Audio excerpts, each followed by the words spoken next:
El desarrollo dominicano ha dependido desde la década de los 50 de un importante flujo de mano de obra barata de origen haitiano que comenzó en los campos de corte de caña y se ha extendido por muchos otros de los sectores básicos en que se sustenta el modelo. Mientras ha estado aportando plusvalía a la riqueza nacional, el tema haitiano no ha concitado la debida y suficiente atención de los llamados a diseñar políticas públicas para el presente y para el porvenir de la nación dominicana. Como es ya tradición de nuestra mentalidad insular, han sido factores externos los que nos han obligado a reparar que una población migrante de más de 1 millón de nuestros vecinos constituyen un vector de transmisión eficiente de inestabilidad social y política. En el año 50, 1950, la República Dominicana estaba detrás de Haití en el desarrollo económico. Nos llevaban un poco de ventaja en lo que era su Producto Interno Bruto. Había recursos que estaban explotando muy eficientemente, principalmente el turismo. Había una agroindustria de la caña que había derivado en una muy activa explotación de lo que entonces era la industria licorera, que nosotros no habíamos desarrollado con suficiente velocidad. El café haitiano estaba muy bien posicionado en el mercado internacional y había ingresos que superaban a los de República Dominicana. Del 50 se produce un gran remenión nacional y ya en el 60 lo habíamos alcanzado y sobrepasado. Ahora bien, creíamos que eso pudo haber provocado alguna motivación del lado haitiano para caernos detrás. Y lo que ha pasado es que se ha establecido una brecha demasiado grande entre una economía y otra. La nuestra ha acumulado a esta fecha unos $5.700 per cápita. Estamos, si nos fuéramos a guiar por la matemática, a mitad del desarrollo. Desarrollo medio. Estamos en el desarrollo medio porque el per cápita de un país desarrollado, o cuando ya ha salido del atraso, es por lo menos $12.000. Bueno, pero Haití está precisamente muy atrás, 60 veces atrás que nosotros. O sea, las cosas cambiaron. ¿A qué se habrá debido eso? Yo creo que eso tiene mucho que ver con una realidad que no debemos obviar. Haití ha terminado convertida, lamentablemente, en un estado colapsado, en un estado fallido. Centros de pensamiento de todo el mundo hacen todos los años una clasificación de estados y Haití en los últimos 10 años ha estado clasificado como uno de los estados fallidos del mundo. Y eso evidentemente tiene una serie de implicaciones muy serias para todos los vecinos, especialmente para nosotros. Nosotros venimos señalando que eso es resultado de un proceso histórico de exclusión y de aislamiento. Cuando Haití obtiene su independencia, recordemos que se trató de una rebelión de esclavos en una época donde la esclavitud dominaba en toda la zona. Desde el norte, especialmente desde Estados Unidos, se decidió el aislamiento de Haití. Y desde 1801 hasta 1865, Estados Unidos, que era la potencia emergente en el continente y después en todo el mundo, declaró una especie de política de exclusión de Haití. Haití sufrió mucho por esa situación. Recordemos que el presidente Jefferson no quería que el ejemplo de la rebelión de esclavos se propagara por los Estados Unidos. Pues ellos tenían esclavitud y no querían admitir que un Estado configurado por esclavos que se sublevaron y que adquirieron su libertad derrotando a los ejércitos de Napoleón pasara entonces a convertirse en un referente para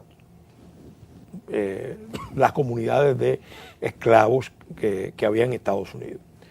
Eso se manifestó también en la política que siguió Estados Unidos, España, Inglaterra, Francia, con relación a América del Sur. Cuando se convocó aquel congreso, el Congreso Anfictiónico, el Congreso de Panamá, uno de los puntos de tensión entre las potencias y América del Sur era precisamente el Caribe. No querían que el Caribe fuera convocado a ese gran congreso. José Martí habla ampliamente de eso, y todos los estudios arrojan datos interesantes. Además de la exclusión, también vino el aislamiento. Haití también se aisló, se afirmó en sus rasgos fundacionales, y eso hizo que en el continente no hubiera realmente mucho interés de fortalecer y de profundizar los vínculos con esa comunidad. Cuando los norteamericanos invaden Haití en el año 15, recordemos que eran tropas de un país donde todavía existía un virtual apartheid, una segregación, en 1915. Y en Haití hubo una gran resistencia a las tropas norteamericanas, que eran las tropas blancas. Claro. Obviamente a nosotros se nos olvida que esa ocupación de la isla y de zonas de Centroamérica también tenía que ver mucho con la geoestrategia mundial, porque Estados Unidos, que estaba preparándose para la gran guerra, lo que ellos en ese momento llamaban la guerra europea, sentían que Alemania estaba muy activa en la región, y no solamente Alemania, el mismo Japón en México estaba activo. Y entonces obviamente los países de la región pagaron las consecuencias de esas tensiones mundiales, con esa política de ocupación que también tenía que ver mucho con la necesidad del capitalismo norteamericano de afirmarse en toda esta región. En el siglo XIX Haití fue objeto de ¿cuántas invasiones norteamericanas? Bueno, básicamente fue ocupado en el 20. Ahora en el 20, sí, el siglo XX. Sí, pero en el 19 no hubo. No hubo. Lo que hubo fue aislamiento. Aislamiento. Eso El primer embajador, el primer enviado, que ni siquiera fue embajador, se mandó en 1865. 65. Francia ya lo había reconocido en el 30. Y Estados Unidos lo vino a reconocer en el 65. Entonces, en la ocupación... A un estado que existía desde 1804. Entonces, ¿qué pasa? Y Haití le hizo un servicio a Estados Unidos eminente. Así es. Sí, sí, un servicio Así eminente. es. No hizo con ese propósito, Sí, pero el gran beneficiario fue Estados Unidos, porque el plan de Napoleón con el rey de España y la inteligencia de Talleyrand era usar la isla de Santo Domingo bajo dominio francés como base de una ocupación progresiva de la Luisiana para contener la expansión de las colonias norteamericanas hacia el oeste. Al derrotar el ejército napoleónico aquí, hubo dos factores: la derrota del ejército de Napoleón aquí, del general Leclerc, sí, y también una batalla que se dieron en Holanda, donde los franceses perdieron, y eso hizo que la estrategia original de crear un gran imperio, estrategia secreta, se vino a conocer posteriormente, de crear un imperio en el norte de América, y en se frustrara. Y en las tierras más feraces identificadas. Claro. Ahora, ¿qué pasa? De 1915 hasta 1934 las tropas norteamericanas estuvieron en Haití, pero las compañías madereras norteamericanas estuvieron hasta en los 50. Esas no se perdieron. Y el desmonte, una buena parte del desmonte del boquete haitiano no tiene que ver mucho con o sea, que debe estar la caoba y eso en Estados Unidos por montón. La nación haitiana, que nace tan temprano como el 1804, fruto de una rebelión de esclavos contra el dominio francés, fue aislada por los Estados Unidos y todas las demás naciones que querían preservar el esclavismo en sus propios territorios. El propio gobierno haitiano hizo poco por enfrentar esa realidad y decidió desarrollar una especie de autarquía que se extendió por casi todo el siglo XIX. Contribuyó al aislamiento de Haití, ya entrado el siglo XX, el hecho de que se replicara en ese país lo que también aquí en República Dominicana, que habíamos adquirido la independencia precisamente de Haití en 1844. Era una rutina, gobiernos montoneros que se desplazaban uno al otro sin darle continuidad ni solidez a sus experimentos de vida civilizada y democrática. Y todo eso termina en una dictadura, la dictadura de Duvalier, que aísla a Haití. Y cuando en todo el continente había, por un lado, una lucha radical por el socialismo, teniendo a Cuba como referente, Estados Unidos promovía la Alianza para el Progreso en muchos otros países. La política que se siguió también fue el de considerar a Haití una singularidad, algo muy especial, y entonces permitieron que desde 1957, que Duvalier toma el poder, hasta el año 86, se impusieron la dictadura, donde se afirmaron también muchos de los rasgos, porque es una dictadura que tiene una base ideológica. Hay un vínculo entre la política de afirmación de la negritud, que se afirmó contra la ocupación norteamericana, de la raíz y claro, entonces eso aisló a Haití. Y Haití, obviamente, ya en el año 49, Haití estaba evaluada por las Naciones Unidas como un estado que tenía situaciones estructurales muy críticas. El infortunio de Haití con respecto a la comunidad internacional viene de lejos. Tal parece que para el resto de las naciones el Estado haitiano no está concebido como un ente genuinamente latinoamericano si reparamos en la manera como históricamente se le ha dado de lado a la necesidad de arrimar todo tipo de colaboración, asesoría, ayuda económica que impidiera lo que ya muchos organismos de estudios internacionales proclaman, que es un Estado colapsado. ¿Qué ha pasado? La verdad es que la comunidad internacional frente a Haití es un estado emblemático y un estado problemático. La comunidad internacional frente a Haití ha adoptado una posición que no ha sido la más apropiada, no ha sido la más responsable, no ha sido la más justa. Y entonces está presionando para que República Dominicana asuma un rol para el cual República Dominicana no está preparada, que es el rol de Estado pivote. Entonces nosotros hemos logrado muchísimas cosas a lo largo de nuestra historia y sobre todo post-Trujillo. En la etapa democrática el país ha crecido considerablemente. Venía creciendo de todas formas porque también hay que reconocer que el crecimiento en el periodo de la dictadura de Trujillo fue importante, con un costo en términos de libertad, en términos institucionales muy alto, pero en términos de crecimiento real de la economía dominicana también fue muy importante. Sin embargo, ese concepto de que nosotros tenemos que ser el Estado pivote de Haití ya se proyectó originalmente con la ocupación norteamericana de la isla.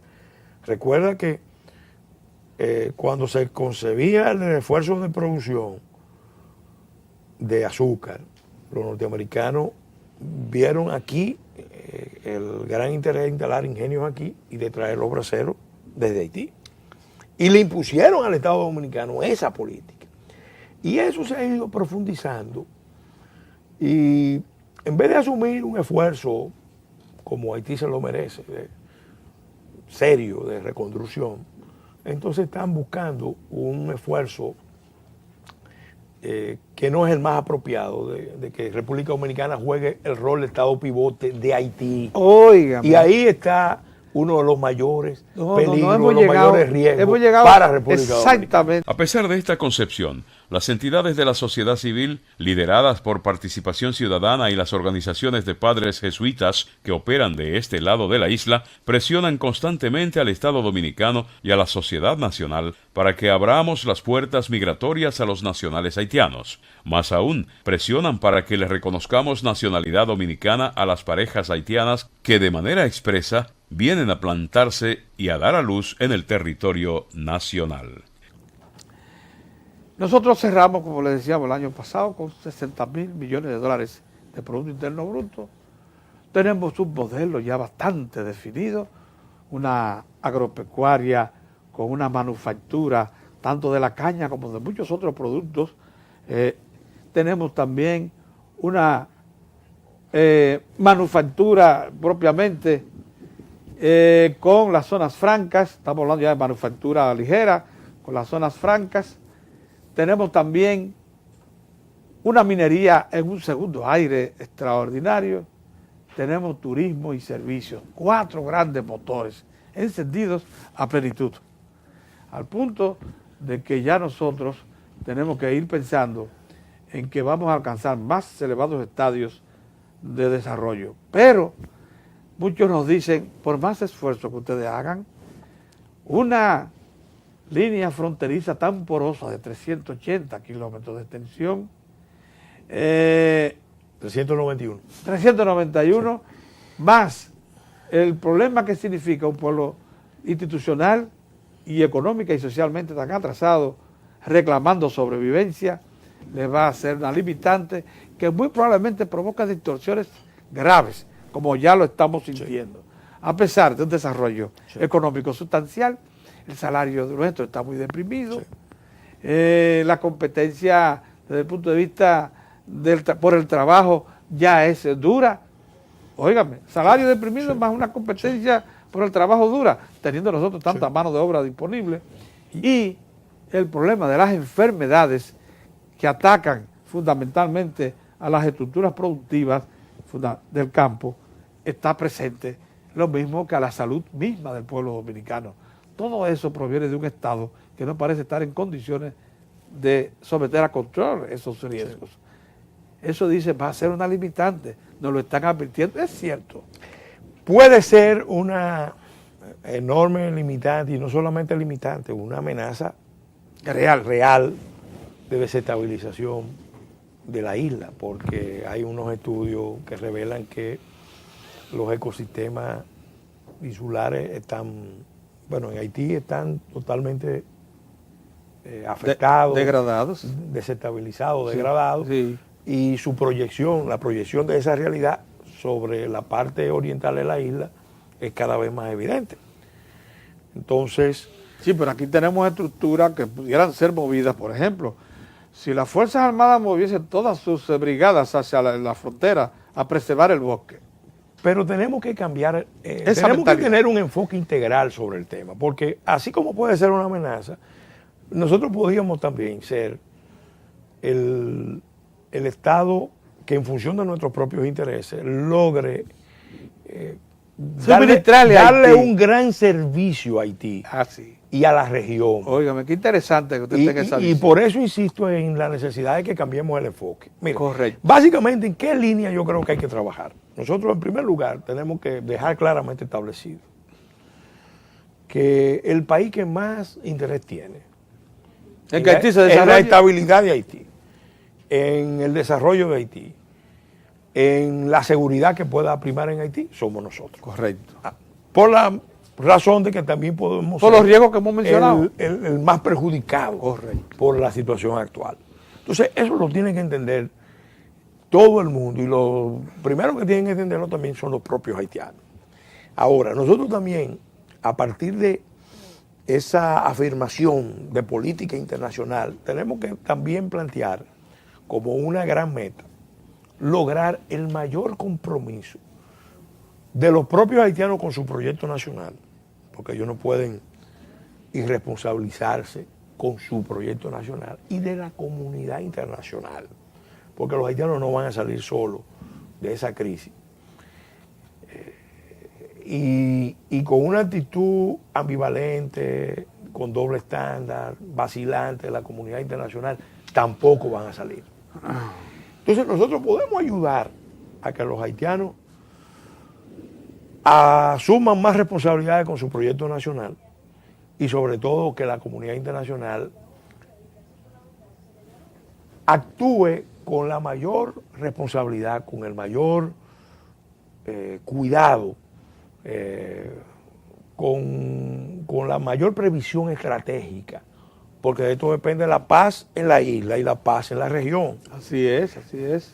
Entonces, eso puede ser un dolor de cabeza enorme para nosotros, pero también para toda la región. Yo se lo he dicho bueno, porque no escapa que la región sea involucrada en el la asunto. región puede ser considerablemente afectada. Ya en la crisis del 91-94 se vio la reacción americana de aislar a Haití en nombre de la democracia, de imponerle un bloqueo, tenía que ver mucho con eso.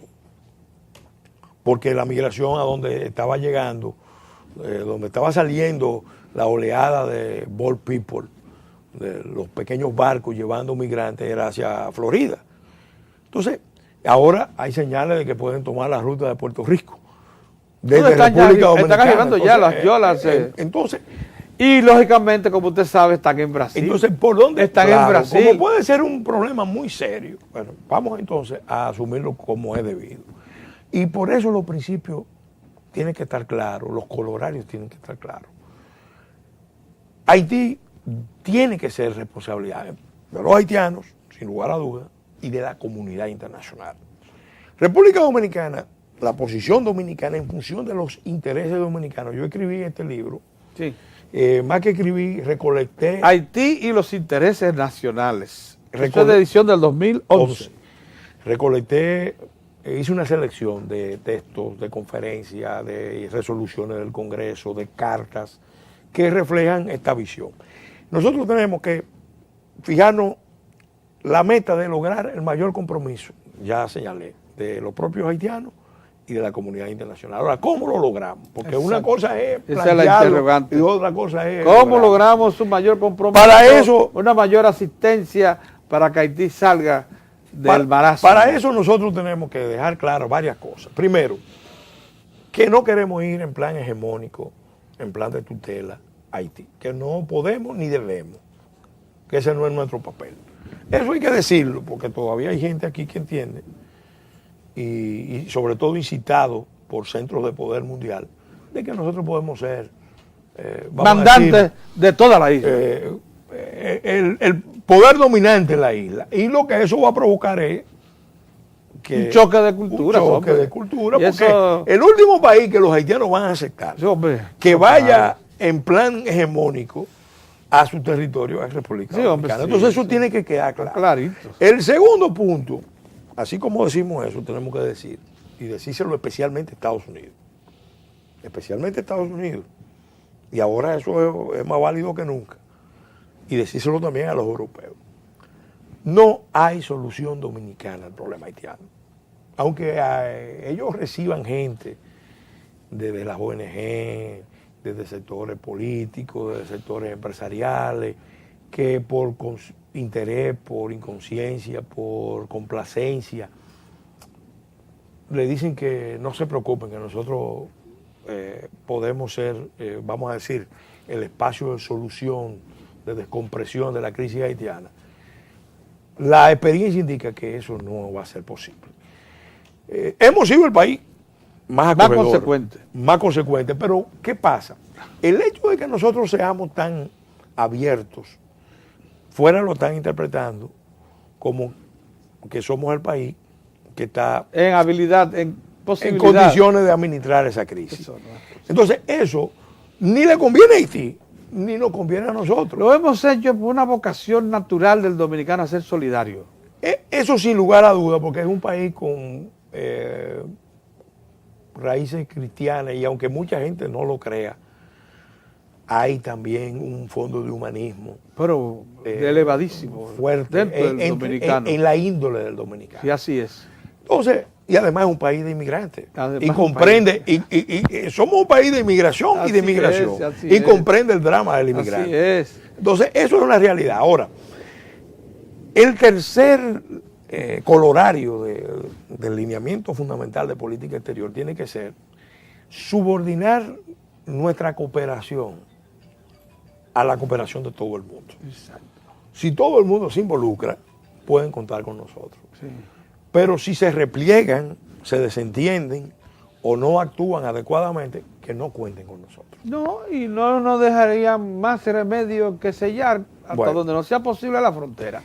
En la actualidad existe una gran tensión en las relaciones comerciales entre Haití y la República Dominicana, con repercusiones políticas. La tensión la ha provocado el Estado haitiano, que ha venido a reaccionar tardía y peligrosamente para el futuro de las relaciones entre ambos pueblos, con excusas falsas tales como la de que los productos dominicanos del campo y de la manufactura no garantizan la inocuidad para el consumidor haitiano. La excusa, que de seguro tiene otras motivaciones, es risible, ya que todos los productos impedidos de entrar al mercado haitiano lo venían haciendo desde hace años sin consecuencias que lamentar.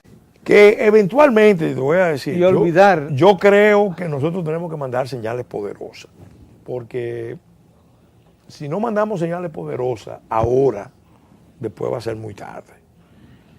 El hecho de tener mayores y mejores controles en la frontera no necesariamente es para impedir los flujos de transacción entre los dos países, sino para ordenarlo. Porque el desorden puede terminar provocando más fácilmente un conflicto insular que el orden. Y nosotros tenemos que mandar señales de Estado. Yo he dicho, si no nos comportamos como Estado, nos van a tratar peor que una colonia. Yo quiero en ese plano devolver un poquito la tranquilidad a quienes nos están escuchando. Miren, desde hace unos 4 años, el ejército dominicano fue dotado de instrumentales que costaron unos 10 millones de euros, modernísimos, para precisamente establecerse en la frontera y establecer sitios de chequeo, control y en cierto modo puntos de desarrollo. Incluso en este momento se desarrollan proyectos interesantísimos en la frontera que procuran que la población dominicana se identifique cada vez más con su territorio. No estamos tan mal si quisiésemos endurecer nuestra posición para que no se vaya a creer que el país está en un punto de debilidad. Incluso tenemos un ejército nacional y unas fuerzas armadas en sentido general bastante bien compuestas y muy ordenadas y muy disciplinadas. El asunto, sin embargo, no es que ese recurso de fuerza sea el imprescindible, sino que es bueno que se sepa que está ahí. Mira, yo pienso que nosotros, sin lugar a dudas, somos un Estado institucionalmente bien definido, bastante bien definido. Más fuerte, sí, claro, sí. En términos relativos que con relación a Haití. Sí, claro que sí. Pero de todas formas tenemos debilidades importantes, porque nos falta la visión integral. Sí. Aquí, y por suerte se está formando un consenso nacional, aquí no es posible pensar el desarrollo dominicano si no le damos una respuesta cabal, responsable, institucional, justa a las relaciones con Haití. Si no organizamos la convivencia adecuadamente. Y para eso la comunidad internacional es imprescindible. Pero la política exterior, porque hablamos de los lineamientos de política exterior, no va a ser creíble si la política interna del Estado no va en su respaldo. Esto es muy importante, porque nosotros este planteamiento lo venimos haciendo y lo hace el Estado dominicano en diferentes foros. Pero desde fuera no nos creen mucho. Porque, ¿qué pasa? Bueno, nosotros hemos permitido... Aquí se dan ciertas disensiones. Nosotros hemos permitido, primero, la desnacionalización de los mercados laborales. Aprovechando fuerza de obra, mano de obra barata. En un esquema de capitalismo salvaje. Sí, capitalismo salvaje. De salvaje. Al dominicano más calificado le decimos que se vaya al exterior y que mande remesa. Y al menos calificado que se quede al margen, que un haitiano va a ocupar su lugar. Al guardia y al vigilante fronterizo, cuando se le manda a la zona, se le está castigando. Se le está castigando. Entonces, o sea, no va con una vocación de servicio. No va con una conciencia de cuál es su rol, su papel. Por otro lado, hay una práctica de abrir en forma indiscriminada los servicios. Sí. Aquí, por ejemplo, hay tráfico organizado de mujeres parturientas que la traen desde Haití a los hospitales. Sí, pero esas son oportunidades de negocios que se dan en la frontera para ciertas bandas. Pero en nombre de una visión humanista muy discutible, sí. estamos perjudicando a quién? A los dominicanos más pobres, porque ¿quiénes son los que van a los hospitales públicos? Sí. A los dominicanos más pobres. Sí, a mí me dicen los fronterizos, que varios días a la semana, virtualmente ellos no tienen acceso a los hospitales dominicanos. Sí, pero esa vocación de servicio y de solidaridad con el vecino, no la vamos a poder erradicar.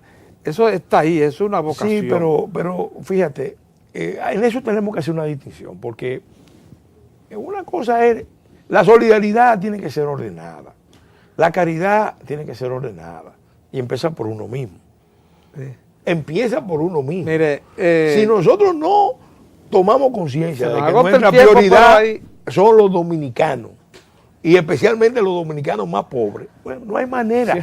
Los organismos internacionales nos lo han dicho, no hay manera de luchar para reducir los índices de pobreza si continúa un proceso de descontrol migratorio, si no ponemos orden. Ahora eso pasa por tener el control de la frontera, el control efectivo de la frontera. Sí, ese paso y de superar ese esquema de capitalismo salvaje que hay aquí. Correcto. Mejorando el salario, creando mejores condiciones, educando más a la masa trabajadora porque pueda... Sí, cierto.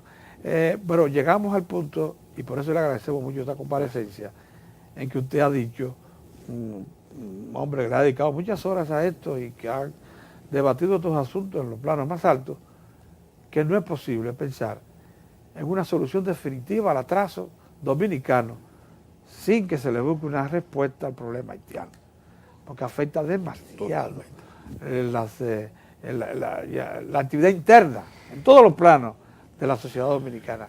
¿Cuánto le agradecemos que haya dicho eso? Muchas gracias. Y que llame la atención sobre este tema, porque en verdad debemos hacer conciencia de ello. Muy bien. Gracias por comparecer. Muy bien, gracias por invitarnos.